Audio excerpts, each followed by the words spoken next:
particular time we're heading to the topical discussion, and this is going to be quite very interesting because quite a lot is going to be discussed regarding the economic matters in this country, understanding the economic facts of this country, and also looking at the Ebola outbreak, as of course the Uganda Medical Associations were advocating for a lockdown. How viable is that?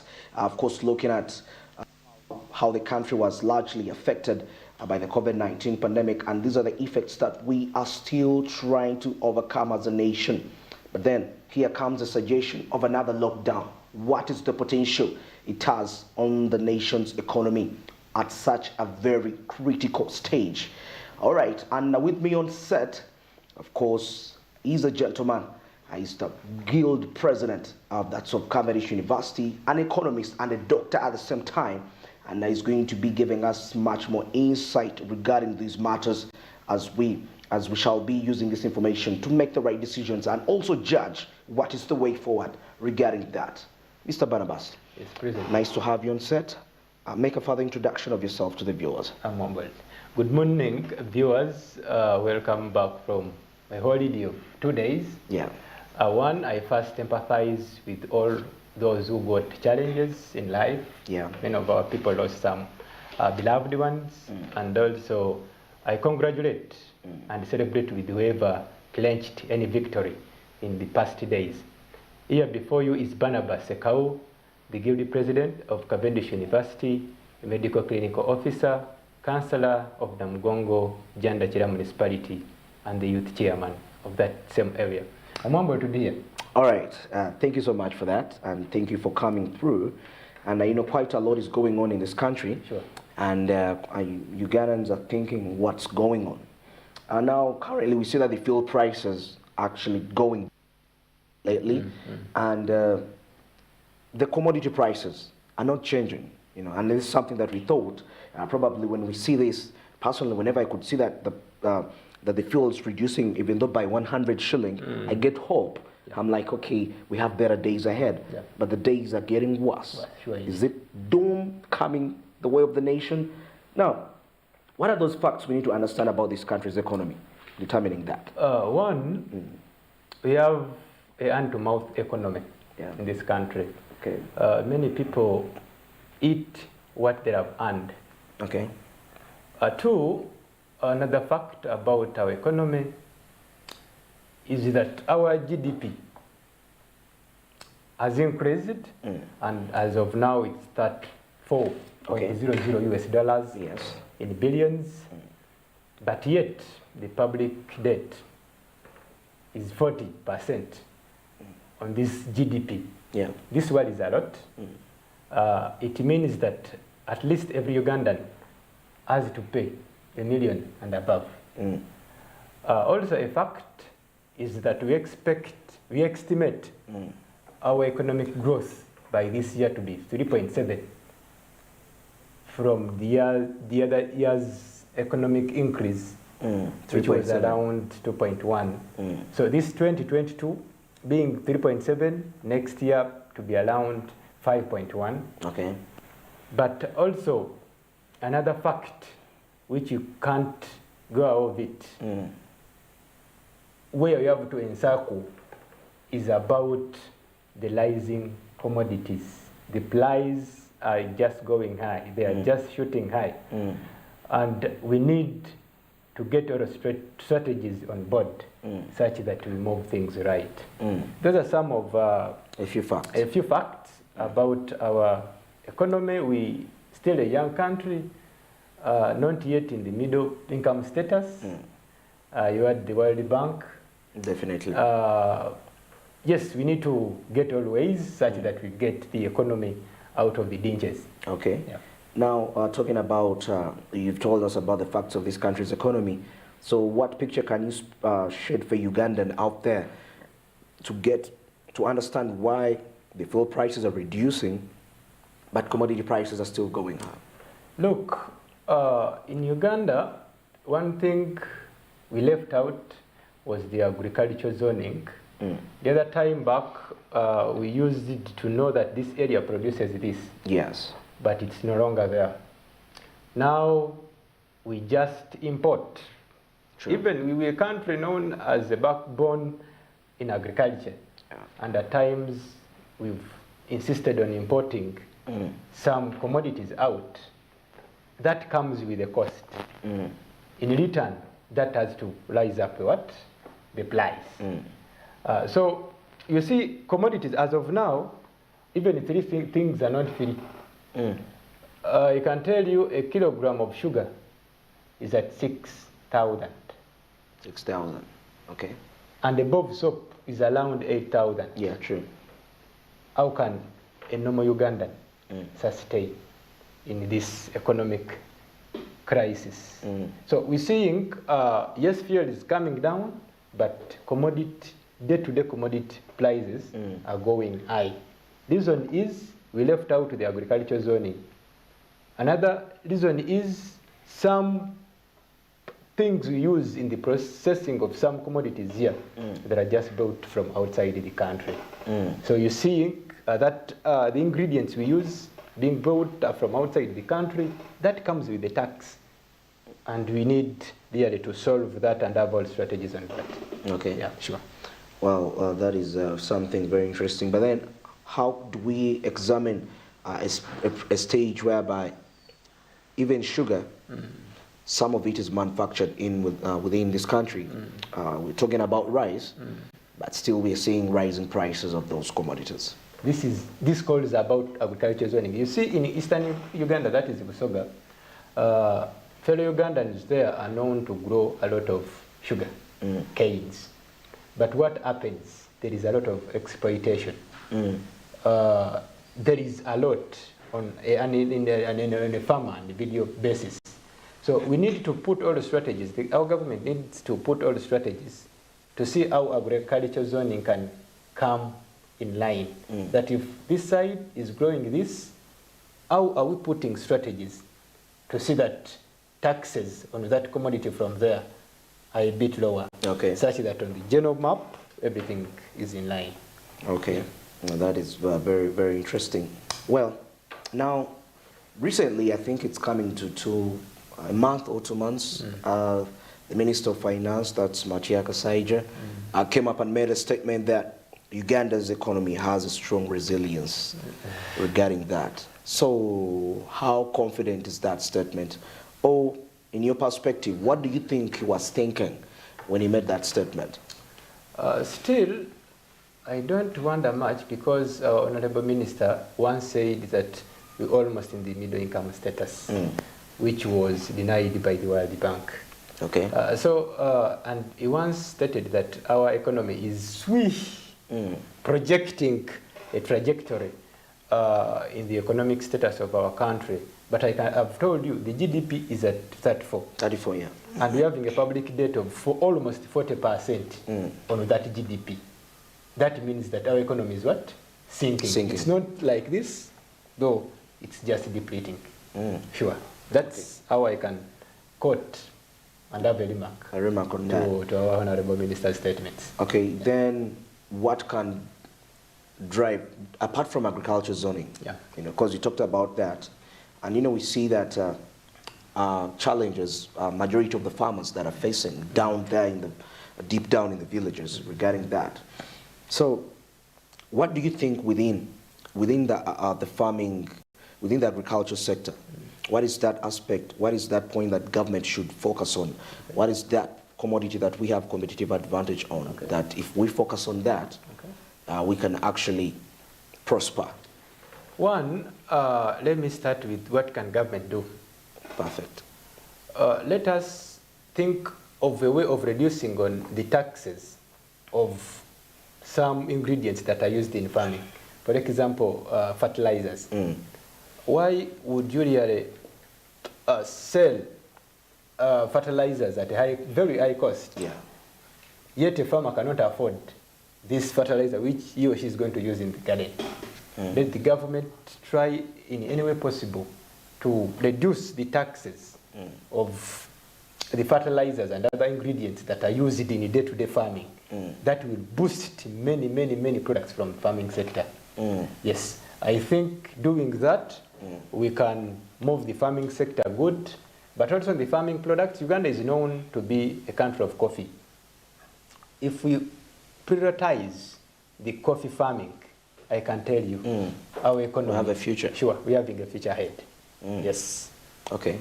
Then apart from, I believe we have other sectors that we can put emphasis on despite agriculture. We're having the processing industries. We are in Uganda here, you've seen we're having minerals within different parts of the country. So we need to strategize on how we're going to be earning as a country from the national resources. We're having a lot of resources, and I know you well know of this ECOP project. Definitely. So we need to utilize our natural resources on a national level. Let us export things which are already processed. Because the more we export good things, the less we shall get from our resources, be it even these agricultural products. Okay. Do you think the parish development model will play a role to try to revive the economy? Because one of the aims of this particular model is to ensure that Ugandans transition from the subsistence economy to the money economy. And already, activities are already ongoing. You know, people are meeting up, people are being given money through circles. How, in your assessment, how do you see this if we, like a year from now, 2 years from now? You see, Ugandans, the disposable cash is less because they don't save. If we don't have a culture of saving, anyway, what are you saving when you're not earning it? If we need to first revolve the spirit of saving, the more we shall save, the more we shall have cash at hand. The concern of the parish model, these things have been there anyway. They are just changing, altering names. Sure. These programs have been in place. We need strict supervision about them because yes, we've had the yoga, yes, we've had wealth creation programs, but at times where we lose it is at the supervisory position. Yes, that stage. And these guys, the officials, embezzle a lot of the funds, and they don't go to the directly involved persons. So we need to see how we can always supervise technically and cohesively on that money that is being swindled by some officials along those programs. Yes, the parish model is there. Programs have been there of the sort, but let us always monitor and supervise these programs. That's the only way how they will benefit a fellow ordinary Ugandan. Yes. Okay. You know, the inflation rate has been increasing in Uganda, you know, over the past months. And when you study economics, realize that there is inflation that can be positive, and actually that inflation can be used to develop the economy. Sure.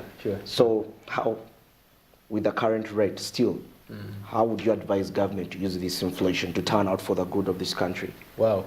You see, the inflation is high, right? How can our government use this inflation to get something good? Good, yeah. One, let the government first explain to fellow Ugandans this inflation, such that we understand it in a good faith. Good. You get? Yeah. Because, yes, the inflation is there. What is the government doing? People are down, complaining here and there. So let government first come on the ground. Tell these people, you see, the inflation is there. We need to curb this together. We're going to see a set-off together. I think that will be the only way how, if we can be on the same level with the government, things will move. Sure. Because I believe when that money comes from the individuals, it can be invested back to the economy. Sure. Okay. Sure. All right. Now, you've talked of government programs. You're talking about changing names, coming over and over. And you talked about supervisory they fail at the supervisory stage. Sure. But don't you think even sometimes, but there are people that testify that they benefited from these governments. That's very true. I mean, from these government projects. That's very true. And there are many anyway. Yes. So how did they, don't you think lack of information is leading to some Ugandans not to benefit from these programs? Or sometimes we Ugandans, we tend to be so comfortable, we want things to reach us. That could also be a factor as to why.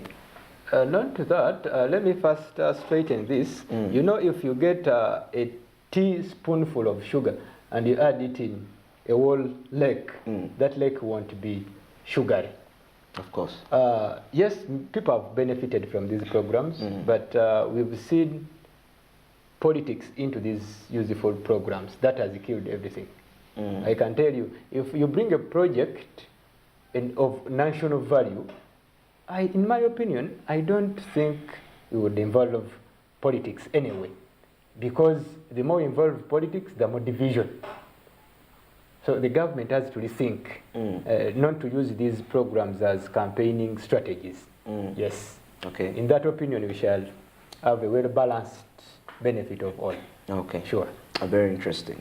Thank you. Okay, well, we are still discussing the state of the country's economy right here, and of course, trying to understand the driving factors of this economy, what's the way forward, and of course, what decision can be made by the authorities, but also as a Ugandan, as an individual, there is a role you have to play.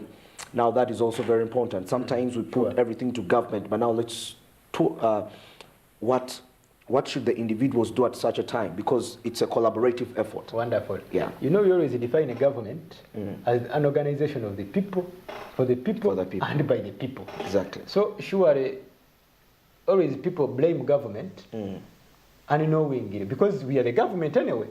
We are the government anyway. All so right. Everyone has to take a caution. Everyone has to be patriotic. Yeah. Why do you go and embezzle? Why don't you report that person who embezzle? The government funds who are entitled to benefit the majority to the authorities. One, let's be actively participative in everything that comes out of the government, as long as it benefits all. Let's take part. Let's not always think about politics here and there. Let us be a bit patriotic in these national programs. Yes. Do you think the Inspector General has done its best to curb the corruption? Because you talked about corruption being one of the best, one of the issues that are hindering the success of these programs. Like, do you think it has been of great relevance in trying to recover funds? Because reports come out and some funds have been recovered in that aspect. And of recently, Daily Monitor was awarded. You heard of the office of the IGG saying that if anything happens there is something we give you. If you discover this, an embezzlement here, there is some reward we give you. Yes, the IGG is doing its part, but it needs to re-echo more on how it's doing it. It needs to reach on the ground. Yes, people need to reach on the ground, not being in the offices. They need to create other stratas of the same office in different areas. That's the only way, not to be centrally located or anything. They need to create other stratas in different administrative governments, like the local government. They need to pattern in any way with the local government to see how things can be moved fairly and transparently. Yes. Okay. Maybe lastly, before we get into a break, currently we've seen quite a lot of summits, investment summits taking place, and we are looking at these. The major aim is to have this working relation with our countries. You know, this is all, I believe it's all benefited for the growth and the development of this country's economy. But, because last time we saw Uganda having, with the Turkish investors, we saw something to do with Somali, you know, with Somalia. So what should we expect from such? And I believe it's not the first time we're having such such occasions. But why do you think we take long to implement policies here, economic policies? in particular. In particular. Yes, yet we do these meetings, sessions. After meetings, yes, sessions we after see sessions, yes, conferences after conferences, and they are meant for the well-being of this country. One, in my opinion, I think the government at times lives off with some stakeholders. This country has many stakeholders. Sure. And if you want to get something good out of people, involve those people who are really being trusted by the public. Okay. We need to bring more stakeholders on board. More and more stakeholders on board. Not only economists. Okay. Because it's not a captain who drives a boat. Even other these fellows help him. So we need to bring more stakeholders on board. When we're involving in such conferences, we need to disseminate the information to relevant people. Involve the majority. You see, our country is young. True. When you're planning for anything, we need to plan for the youngest, for the very majority. Okay. We need to plan for the youth. Involve those stakeholders who have a say, who have a voice in youth. But the more you get in the summits with the big seniors, the people, the more less they will think about these coming up generations. Okay. In my opinion, involve more stakeholders. Stakeholders. Yes. All right, that is something very, very interesting. We're still having the topic of discussion, and this particular time we're going to head into a short commercial break, and of course much more is coming up. But of course, before we get to the break, the government has been urged to ensure that you involve stakeholders, and of course some of these who are trusted by the public, to ensure that most of these policies that are talked about are implemented timely. And of course, this is for the good of this country's economy. All right, when we come back from the break, we're going to, of course, have a discussion on Ebola, and of course, something which is causing a lot of tension to so many Ugandans. Of course, we know what a lockdown really is. So, that and more coming up still on the topical discussion. Good morning, stick around.